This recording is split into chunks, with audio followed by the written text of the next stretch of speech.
ഓം ശാന്തി 7/4/2025 പ്രഭാതമുരളി. മധുരമായ കുട്ടികളെ, ഏറ്റവും നല്ല ദൈവിക ഗുണമാണ് ശാന്തമായി ഇരിക്കുക. അധികം ശബ്ദത്തിലേക്ക് പോകാതിരിക്കുക. മധുരമായി സംസാരിക്കുക.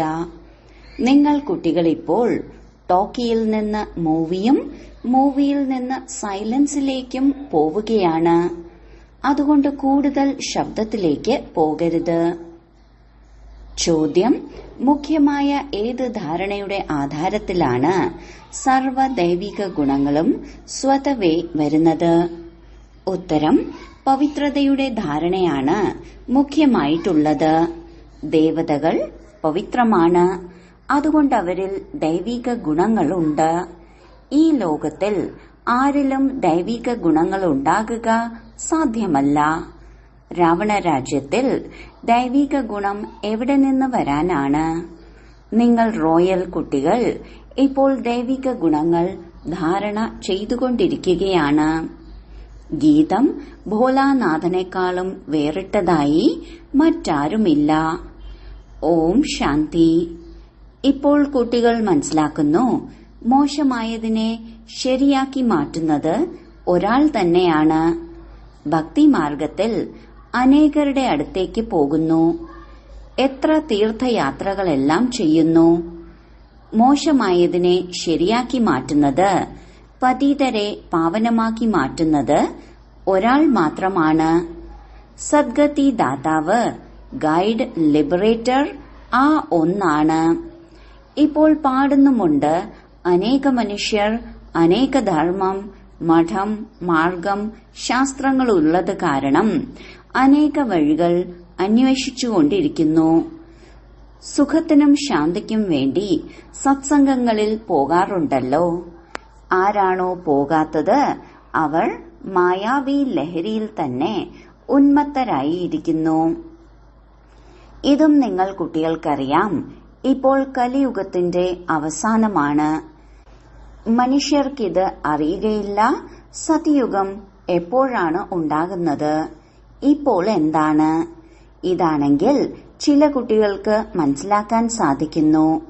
പുതിയ ലോകത്തിൽ സുഖവും പഴയ ലോകത്തിൽ ദുഃഖവും തീർച്ചയായും ഉണ്ടാകുന്നു. ഈ പഴയ ലോകത്തിൽ അനേക മനുഷ്യരുണ്ട്, അനേക ധർമ്മവുമുണ്ട്. നിങ്ങൾക്ക് മറ്റുള്ളവർക്കും മനസ്സിലാക്കി കൊടുക്കുവാൻ സാധിക്കണം. ഇത് കലിയുഗമാണ്. സത്യുഗം കഴിഞ്ഞു പോയിരിക്കുന്നു. അവിടെ ഒരേ ഒരു ആദി സനാതന ദേവീ ദേവതാ ധർമ്മമായിരുന്നു. വേറെ ഒരു ധർമ്മവും ഉണ്ടായിരുന്നില്ല. ബാബ അനേക തവണ മനസ്സിലാക്കി തന്നിട്ടുണ്ട്. വീണ്ടും മനസ്സിലാക്കി തരുന്നു. ആര് വന്നാലും അവർക്ക് പുതിയ ലോകത്തിന്റെയും പഴയ ലോകത്തിന്റെയും വ്യത്യാസം കാണിച്ചു കൊടുക്കണം. അവർ എന്തു തന്നെ പറഞ്ഞാലും, ചിലർ 10,000 വർഷത്തിന്റെ ആയുസ്സെന്ന് പറയുന്നു, ചിലർ 30,000 വർഷത്തിന്റെ ആയുസ്സെന്ന് പറയുന്നു. അനേക അഭിപ്രായങ്ങളാണല്ലോ. ഇപ്പോൾ അവരുടെ അടുത്തുള്ളത് ശാസ്ത്രങ്ങളുടെ അഭിപ്രായം തന്നെയാണ്. അനേക ശാസ്ത്രം, അനേക അഭിപ്രായം. മനുഷ്യരുടെ അഭിപ്രായമല്ലേ? ശാസ്ത്രങ്ങളും എഴുതിയത് മനുഷ്യർ തന്നെയല്ലേ? സത്യുഗത്തിൽ ദേവീ ദേവതാ ധർമ്മമാണ് ഉണ്ടാവുക. അവരെ മനുഷ്യരെന്നും പറയാൻ സാധിക്കില്ല. അതിനാൽ ഇപ്പോൾ ഏത് മിത്ര സംബന്ധികളെ കാണുകയാണെങ്കിലും അവർക്കിരുന്ന് ഇത് കേൾപ്പിച്ചു കൊടുക്കണം. ചിന്തിക്കേണ്ട കാര്യമാണ്. പുതിയ ലോകത്തിൽ എത്ര കുറച്ചു മനുഷ്യരെ ഉണ്ടായിരിക്കുകയുള്ളൂ. പഴയ ലോകത്തിൽ എത്ര ജനപ്പെരുപ്പമാണ് ഉണ്ടാവുന്നത്. സത്യുഗത്തിൽ കേവലം ഒരേയൊരു ദേവതാ ധർമ്മം മാത്രമായിരുന്നു. മനുഷ്യരും കുറവായിരുന്നു. ദേവതകളിൽ ദൈവിക ഗുണമാണ് ഉണ്ടാവുക. മനുഷ്യരിൽ ഉണ്ടാവുന്നില്ല. അപ്പോഴാണല്ലോ മനുഷ്യർ പോയി ദേവതകളുടെ മുന്നിൽ നമസ്കരിക്കുന്നത്. ദേവതകളുടെ മഹിമ പാടുന്നു. അവർ സ്വർഗവാസികളാണ്.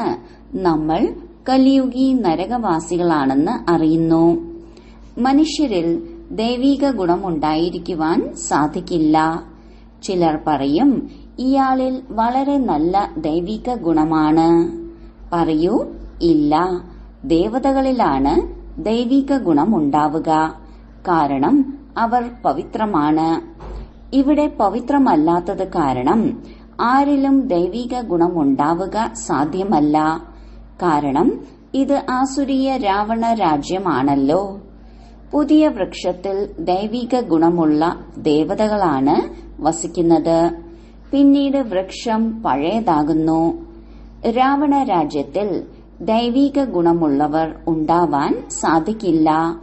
സത്യയുഗത്തിൽ ആദി സനാതന ദേവി ദേവതകളുടെ പ്രവൃത്തി മാർഗമായിരുന്നു.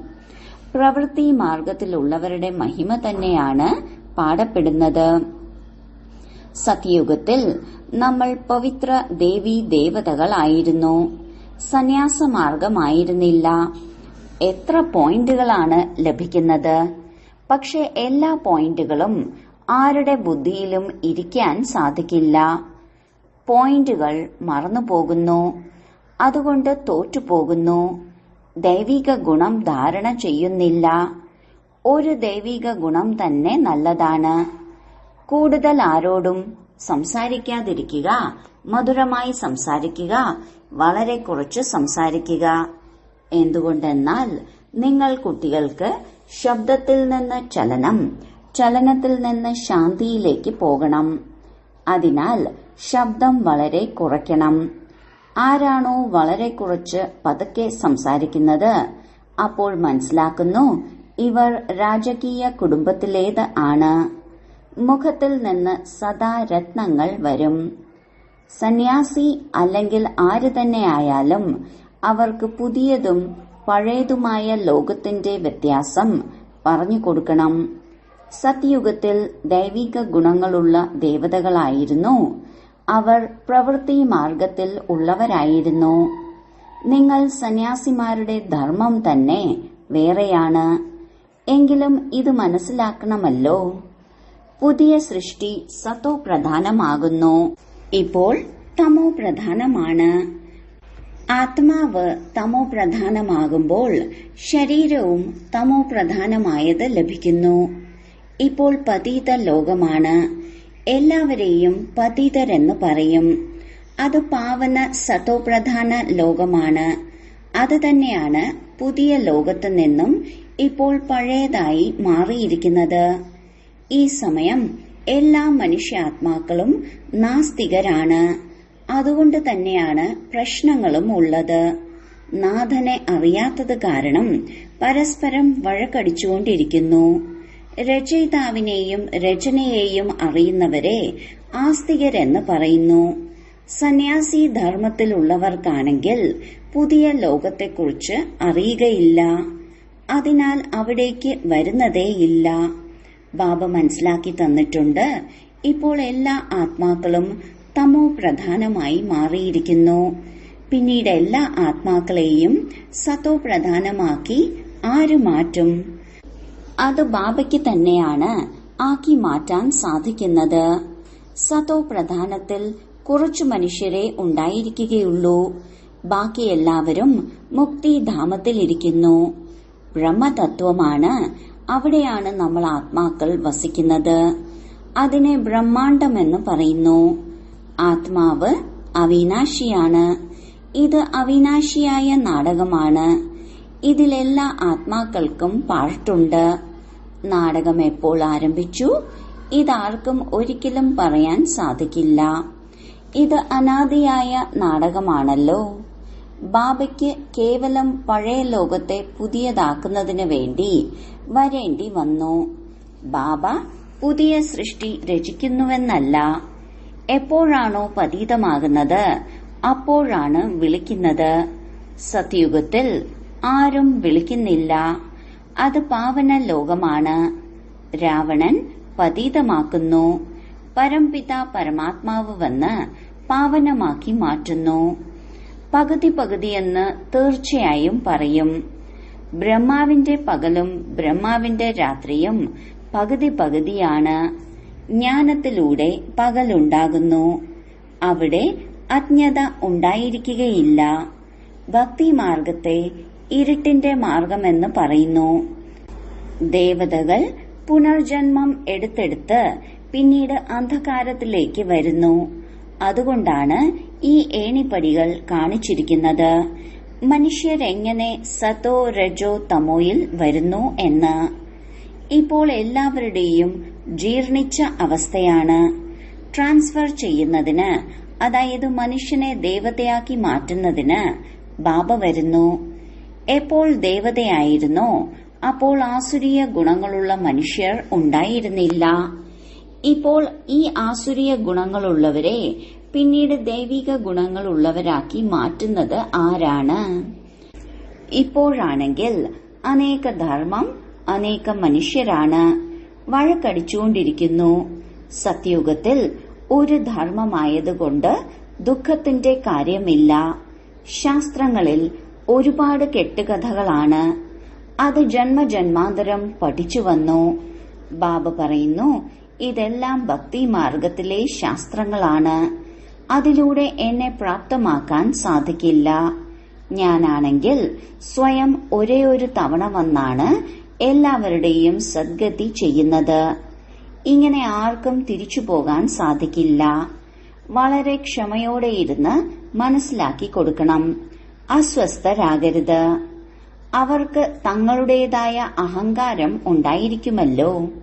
സാധു സന്യാസിമാരുടെ അടുത്ത് ഫോളോവേഴ്സും ഉണ്ടാകുമല്ലോ. ഉടൻ പറയും, ഇവരിലും ബ്രഹ്മകുമാരിമാർ ഇന്ദ്രജാലം കാണിച്ചിരിക്കുകയാണ് എന്ന്.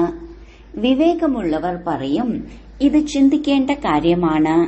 പ്രദർശനിയിലും മേളയിലുമെല്ലാം അനേക പ്രകാരത്തിലുള്ളവർ വരുമല്ലോ. പ്രദർശനിയിലെല്ലാം ആര് തന്നെ വന്നാലും അവർക്ക് വളരെ ക്ഷമയോടുകൂടി മനസ്സിലാക്കി കൊടുക്കണം. എങ്ങനെയാണോ ബാബ ക്ഷമയോടെ മനസ്സിലാക്കി കൊടുത്തുകൊണ്ടിരുന്നത്, അതുപോലെ വളരെ ശബ്ദത്തോടെ സംസാരിക്കരുത്. പ്രദർശനിയിലാണെങ്കിൽ കൂട്ടത്തോടെ ആയിരിക്കുമല്ലോ. പിന്നീട് പറയണം, താങ്കൾ കുറച്ചു സമയം ഒറ്റയ്ക്ക് വന്ന് മനസ്സിലാക്കുകയാണെങ്കിൽ താങ്കൾക്ക് രചയിതാവിന്റെയും രചനയുടെയും രഹസ്യം മനസ്സിലാക്കി തരാം.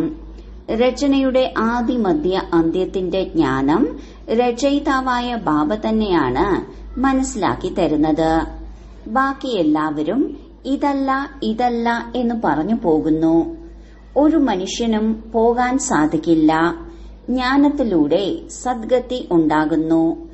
പിന്നീട് ജ്ഞാനത്തിന്റെ ആവശ്യം ഉണ്ടാകുന്നില്ല. ഇവിടെ ഈ ജ്ഞാനം ബാബയ്ക്കല്ലാതെ വേറെ ആർക്കും മനസ്സിലാക്കി തരാൻ സാധിക്കില്ല.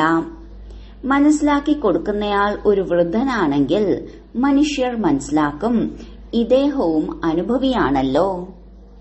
തീർച്ചയായും സത്സംഗമെല്ലാം ചെയ്തിട്ടുണ്ട്. ചില കുട്ടികൾ മനസ്സിലാക്കി കൊടുക്കുമ്പോൾ പറയും, ഇതെന്തറിയാനാണ്. അതിനാൽ ഇങ്ങനെയുള്ള വൃദ്ധർക്ക് പ്രഭാവമുണ്ടാക്കാൻ സാധിക്കുന്നു. ബാബ ഒരേ ഒരു പ്രാവശ്യം വന്നാണ് ഈ ജ്ഞാനം മനസ്സിലാക്കി തരുന്നത്. തമോ പ്രധാനത്തിൽ നിന്നും സതോ പ്രധാനമാക്കി മാറ്റുന്നു. മാതാക്കളിരുന്ന് ഇവർക്ക് മനസ്സിലാക്കി കൊടുക്കുകയാണെങ്കിൽ സന്തോഷമുണ്ടാകും. പറയൂ, ജ്ഞാനസാഗരനായ ബാബ ജ്ഞാനത്തിന്റെ കലശം ഞങ്ങൾ മാതാക്കൾക്കാണ് നൽകിയത്. പിന്നീട് ഞങ്ങളത് മറ്റുള്ളവർക്ക് നൽകുന്നു. വളരെ നമ്രതയോടെ സംസാരിക്കണം. ജ്ഞാനസാഗരനായ ശിവ് ബാബ ഞങ്ങൾക്ക് ജ്ഞാനം കേൾപ്പിക്കുന്നു.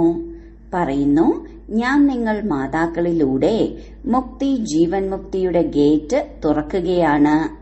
വേറെ ആർക്കും തുറക്കാൻ സാധിക്കില്ല. ഞങ്ങളിപ്പോൾ പരമാത്മാവിലൂടെ പഠിച്ചുകൊണ്ടിരിക്കുകയാണ്. ഞങ്ങളെ ഒരു മനുഷ്യനുമല്ല പഠിപ്പിക്കുന്നത്. ജ്ഞാനസാഗരൻ ഒരേ ഒരു പരംപിത പരമാത്മാവാണ്. നിങ്ങളെല്ലാവരും ഭക്തിയുടെ സാഗരമാണ്. ഭക്തിയുടെ അതോറിറ്റിയാണ് ഉള്ളത്, ജ്ഞാനത്തിന്റെ അല്ല. ജ്ഞാനത്തിന്റെ അതോറിറ്റി ബാബ മാത്രമാണ്. മഹിമയും ഒന്നിന്റെയാണ് ചെയ്യുന്നത്. ആ ബാബ ഉയർന്നതിലും ഉയർന്നതാണ്. നമ്മൾ ആ ബാബയെ തന്നെയാണ് അംഗീകരിക്കുന്നത്. ബാബ നമ്മെ ബ്രഹ്മാവിന്റെ ശരീരത്തിലൂടെ പഠിപ്പിക്കുകയാണ്. അതുകൊണ്ടാണ് ബ്രഹ്മകുമാരൻ കുമാരി എന്ന് പാടപ്പെടുന്നത്.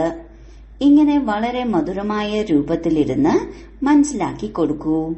എത്ര തന്നെ പഠിച്ചിട്ടുള്ളവരായാലും ശരി, അനേകം ചോദ്യങ്ങൾ ഉണ്ടാകും. ആദ്യം ബാബയിൽ മാത്രം നിശ്ചയം ചെയ്യിപ്പിക്കണം. ആദ്യം നിങ്ങളിത് മനസ്സിലാക്കൂ, രചയിതാവ് ബാബയാണോ അതോ അല്ലേ? എല്ലാവരുടെയും രചയിതാവ് ഒരേ ഒരു ശിവബാബയാണ്. ശിവബാബ തന്നെയാണ് ജ്ഞാനത്തിന്റെ സാഗരൻ. അച്ഛൻ, ടീച്ചർ, സദ്ഗുരു ആണ്. ആദ്യം ഇത് ബുദ്ധിയിൽ നിശ്ചയം ചെയ്യൂ. രചയിതാവായ ബാബ തന്നെയാണ് രചനയുടെ ആദിമധ്യ അന്ത്യത്തിന്റെ ജ്ഞാനം നൽകുന്നത്. ബാബ തന്നെയാണ് നമുക്ക് മനസ്സിലാക്കി തരുന്നത്. ബാബ തീർച്ചയായും ശരിയായ കാര്യമാണ് മനസ്സിലാക്കി തരിക. പിന്നീട് ഒരു ചോദ്യവും ഉണ്ടാവാൻ സാധിക്കില്ല. ബാബ വരുന്നത് തന്നെ സംഗമത്തിലാണ്. കേവലം പറയുന്നു, എന്നെ ഓർമ്മിക്കുകയാണെങ്കിൽ പാപം ഭസ്മമാകും. പതിതരെ പാവനമാക്കി മാറ്റലാണ് എന്റെ ജോലി. ഇപ്പോൾ തമോ പ്രധാന ലോകമാണ്. പതിത പാവനൻ ബാബയില്ലാതെ ആർക്കും ജീവൻ മുക്തി നേടാൻ സാധിക്കില്ല. എല്ലാവരും ഗംഗാസ്നാനം ചെയ്യാൻ പോകുന്നു. അപ്പോൾ പതിതരാണല്ലോ. ഞാനാണെങ്കിൽ പറയുന്നുമില്ല ഗംഗാസ്നാനം ചെയ്യൂ എന്ന്. ഞാൻ പറയുകയാണ്, എന്നെ മാത്രം ഓർമ്മിക്കൂ. ഞാൻ നിങ്ങളെല്ലാ പ്രിയതമകളുടെയും പ്രിയതമനാണ്. എല്ലാവരും ഒരു പ്രിയതമനെ തന്നെയാണ് ഓർമ്മിക്കുന്നത്. രചനയുടെ രചയിതാവ് ഒരേ ഒരു ബാബയാണ്. ആ ബാബ പറയുകയാണ്, ദേഹി അഭിമാനിയായി എന്നെ ഓർമ്മിക്കുകയാണെങ്കിൽ ഈ യോഗ അഗ്നിയിലൂടെ വികർമ്മം വിനാശമാകും. പഴയ ലോകം മാറിക്കൊണ്ടിരിക്കുന്ന ഇപ്പോൾ തന്നെയാണ് ബാബ ഈ യോഗം പഠിപ്പിക്കുന്നത്. വിനാശം മുന്നിൽ നിൽക്കുകയാണ്. ഇപ്പോൾ നമ്മൾ ദേവതയായി മാറിക്കൊണ്ടിരിക്കുകയാണ്. ബാബ എത്ര സഹജമായാണ് പറഞ്ഞു തരുന്നത്. ബാബയുടെ മുന്നിലിരുന്ന് കേൾക്കുന്നുണ്ട്, പക്ഷേ ഏകരസമായല്ല കേൾക്കുന്നത്. ബുദ്ധി മറ്റു ഭാഗങ്ങളിലേക്ക് പോയിക്കൊണ്ടിരിക്കുന്നു. ഭക്തിയിലും ഇങ്ങനെയാണ് ഉണ്ടാവുന്നത്. മുഴുവൻ ദിവസവും വെറുതെ പോകുന്നു. ബാക്കി നിശ്ചയിക്കപ്പെട്ട സമയത്ത് പോലും ബുദ്ധി അവിടെയും ഇവിടെയും പോകുന്നു. എല്ലാവരുടെയും അവസ്ഥ ഇങ്ങനെയാണ്. മായ ആണല്ലോ. ചില കുട്ടികൾ ബാബയുടെ മുന്നിലിരിക്കെ ധ്യാനത്തിലേക്ക് പോകുന്നു. ഇതും സമയം നഷ്ടപ്പെടുത്തലാണല്ലോ. ശേഖരണമാണെങ്കിൽ ഉണ്ടാകുന്നുമില്ല. ബാബ പറയുകയാണ്, ഓർമ്മയിലിരിക്കൂ. അതിലൂടെ വികർമ്മം വിനാശമാകും. ധ്യാനത്തിൽ പോകുന്നതുകൊണ്ട് ബുദ്ധിയിൽ ബാബയുടെ ഓർമ്മ ഉണ്ടായിരിക്കുകയില്ല. ഈ എല്ലാ കാര്യങ്ങളിലും വളരെയധികം നഷ്ടമാണ്. നിങ്ങൾക്കാണെങ്കിൽ കണ്ണുകൾ പോലും അടയ്ക്കേണ്ടതില്ല. ഓർമ്മയിലിരിക്കണമല്ലോ. കണ്ണുകൾ തുറന്നിരിക്കുന്നതുകൊണ്ട് ഭയക്കേണ്ടതില്ല. കണ്ണ് തുറന്നിട്ടാവണം. ബുദ്ധിയിൽ പ്രിയതമനെ ഓർമ്മയുണ്ടാവണം. കണ്ണുകൾ അടച്ചിരിക്കുക ഇത് നിയമമല്ല. ബാബ പറയുകയാണ്, ഓർമ്മയിലിരിക്കൂ. ഇങ്ങനെ കണ്ണുകൾ അടയ്ക്കൂ എന്നൊരിക്കലും പറയുന്നില്ല. കണ്ണുകൾ അടച്ച് തല ഇങ്ങനെ താഴ്ത്തിയിരുന്നാൽ ബാബയെ എങ്ങനെ കാണും? കണ്ണുകൾ ഒരിക്കലും അടയ്ക്കരുത്. കണ്ണുകൾ അടഞ്ഞു പോകുന്നുവെങ്കിൽ എന്തോ കലർപ്പുണ്ട്. വേറെ ആരെയെങ്കിലും ഓർമ്മ വരുന്നുണ്ടാകും. ബാബ പറയുകയാണ്, വേറെ ഏതെങ്കിലും മിത്രസംബന്ധികളെ ഓർമ്മ വന്നു എങ്കിൽ നിങ്ങൾ സത്യമായ പ്രിയതമകളല്ല. സത്യമായ പ്രിയതമകളായി മാറണം. അപ്പോഴേ ഉയർന്ന പദവി നേടൂ. മുഴുവൻ പരിശ്രമവും ഓർമ്മയിലാണ്. ദേഹാഭിമാനത്തിൽ ബാബയെ മറന്നുപോകുന്നു. പിന്നീട് ബുദ്ധിമുട്ട് അനുഭവിച്ചുകൊണ്ടിരിക്കുന്നു. വളരെ മധുരമായി മാറണം. അന്തരീക്ഷവും മധുരമായിരിക്കണം. ഒരു ശബ്ദവും ഉണ്ടാകരുത്. ആരെങ്കിലും വരികയാണെങ്കിൽ കാണട്ടെ എത്ര മധുരമായാണ് സംസാരിക്കുന്നത്. വളരെയധികം ശാന്തി ഉണ്ടായിരിക്കണം. ഒരു വഴക്കോ ലഹളയോ ഉണ്ടാകരുത്. ഇല്ല എങ്കിൽ അച്ഛൻ, ടീച്ചർ, ഗുരു 3 പേരെയും നിന്ദിക്കുകയാണ്. അവർ പിന്നീട് കുറഞ്ഞ പദവിയെ നേടൂ. കുട്ടികൾക്കിപ്പോൾ വിവേകം ലഭിച്ചിരിക്കുകയാണ്. ബാബ പറയുന്നു, ഞാൻ നിങ്ങളെ ഉയർന്ന പദവി നേടുന്നതിന് വേണ്ടി പഠിപ്പിക്കുകയാണ്. പഠിച്ച് പിന്നീട് മറ്റുള്ളവരെയും പഠിപ്പിക്കണം. സ്വയവും മനസ്സിലാക്കാൻ കഴിയും. നമ്മളാണെങ്കിൽ ആർക്കും കേൾപ്പിക്കുന്നില്ല എങ്കിൽ എന്ത് പദവി നേടാനാണ്? പ്രജയെ ഉണ്ടാക്കുന്നില്ല എങ്കിൽ എന്താവാനാണ്? യോഗമില്ല, ജ്ഞാനമില്ല എങ്കിൽ പിന്നീട് തീർച്ചയായും പഠിച്ചവരുടെ മുന്നിൽ ഓച്ചാനിച്ച് നിൽക്കേണ്ടി വരും. അവനവനെ നോക്കണം. ഈ സമയം തോറ്റുപോയാൽ കുറഞ്ഞ പദവി നേടുകയാണെങ്കിൽ കൽപ്പകൽപ്പാന്തരം കുറഞ്ഞ പദവിയായി പോകും. ബാബയുടെ ജോലിയാണ് മനസ്സിലാക്കി തരിക. മനസ്സിലാക്കുന്നില്ല എങ്കിൽ തന്റെ പദവി ഭ്രഷ്ടമാകും. എങ്ങനെ ആർക്കെങ്കിലും മനസ്സിലാക്കി കൊടുക്കണം? അതും ബാബ മനസ്സിലാക്കി തന്നുകൊണ്ടിരിക്കുന്നുണ്ട്. എത്ര കുറച്ചും പതുക്കെയും സംസാരിക്കുന്നുവോ അത്രയും നല്ലതാണ്. ബാബ സേവനം ചെയ്യുന്നവരുടെ മഹിമയും ചെയ്യുന്നുണ്ടല്ലോ. വളരെ നല്ല സേവനം ചെയ്യുകയാണെങ്കിൽ ബാബയുടെ ഹൃദയത്തിൽ കയറുന്നു.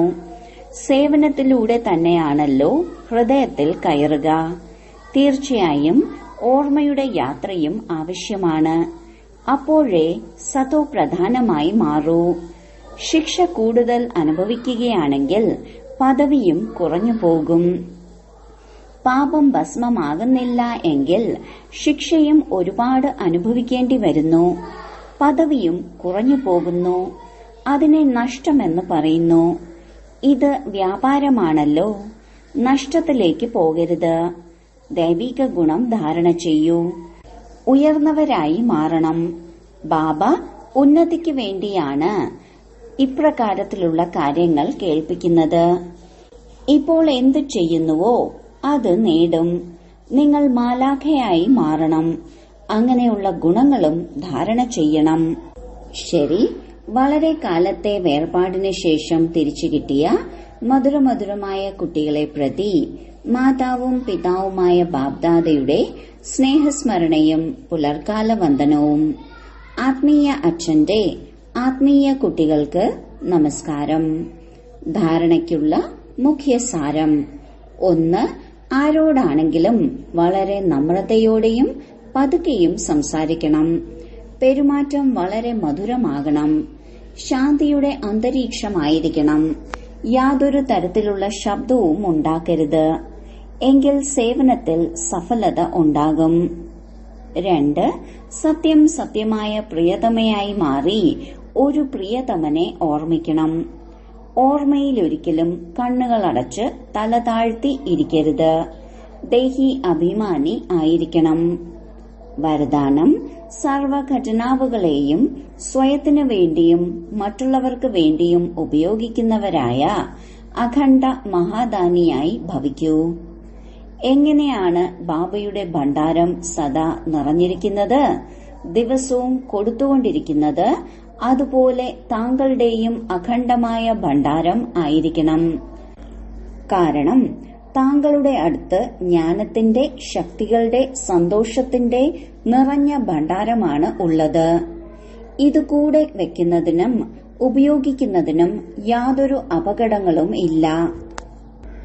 ഈ ഭണ്ഡാരം സദാ തുറന്നിരുന്നാലും കള്ളന്മാർ വരില്ല. അടച്ചുവെച്ചാൽ കള്ളൻ വരും. അതുകൊണ്ട് ദിവസവും തനിക്ക് ലഭിച്ച ഖജനാവുകളെ നോക്കൂ. സ്വയത്തിനു വേണ്ടിയും മറ്റുള്ളവർക്ക് വേണ്ടിയും ഉപയോഗിക്കുമ്പോൾ അഖണ്ഡ മഹാദാനിയായി മാറാം. സ്ലോഗൻ: കേട്ടതിനെ മനനം ചെയ്യൂ.